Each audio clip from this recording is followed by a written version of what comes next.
Hello and welcome to the first and best archery how-to video that you have ever seen. Today, we will be learning the basics of archery form and how to shoot an arrow. Before we do any of that, however, we need to label the parts of the bow that we will be using. The first, and most obvious, is the string. Its function is rather, well, self-explanatory. A portion of this string must also be labeled, however, and that is the nocking point. It is the place where the arrow is snapped on the string, and it never moves. Next are the limbs. This is a recurve bow, and all of its power comes from energy stored in the limbs once the bow is drawn back. The sight is what you aim through. The rod in front is a stabilizer, and shifts the center of gravity of the bow forward, allowing for a cleaner shot. The rest of the bow is called the riser. Alright, so you've seen the parts of the bow, but now why don't we see a full shot?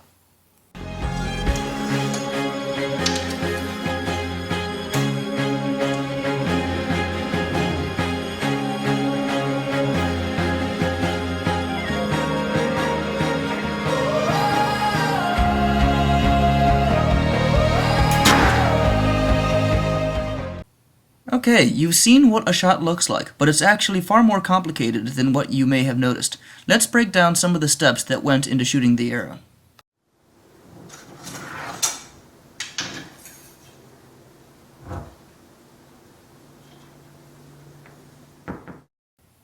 The first step of the shot is called the pre-draw.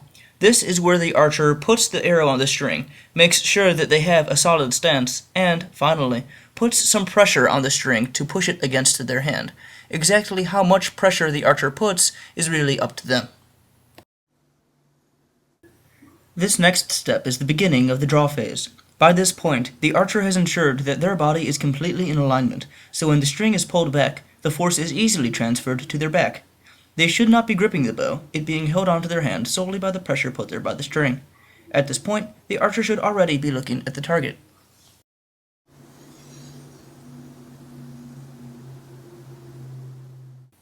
We have now seen the full draw phase. The archer has pulled the string back to their anchor point.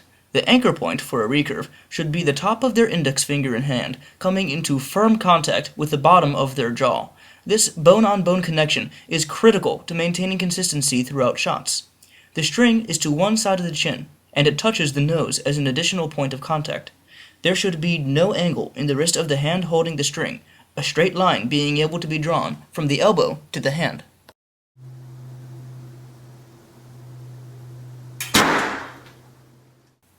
Execution of the shot is one of the most important steps, even if it may look like the only thing that was done was to let go. While at full draw, this archer's left elbow moves slightly down and back as he expands through the shot. This movement is due to back tension. Once the archer is at their anchor, the full weight of holding the string is transferred from the muscles of the arm and shoulder to those of the shoulder and back.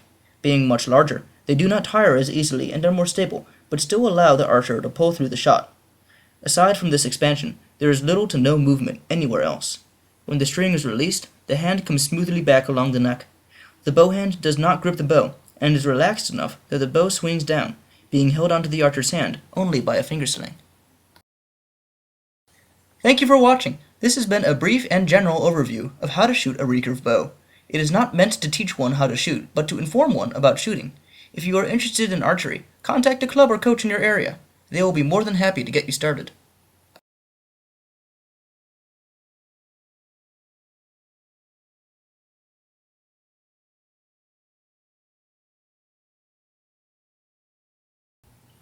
The first step of shooting an arrow is the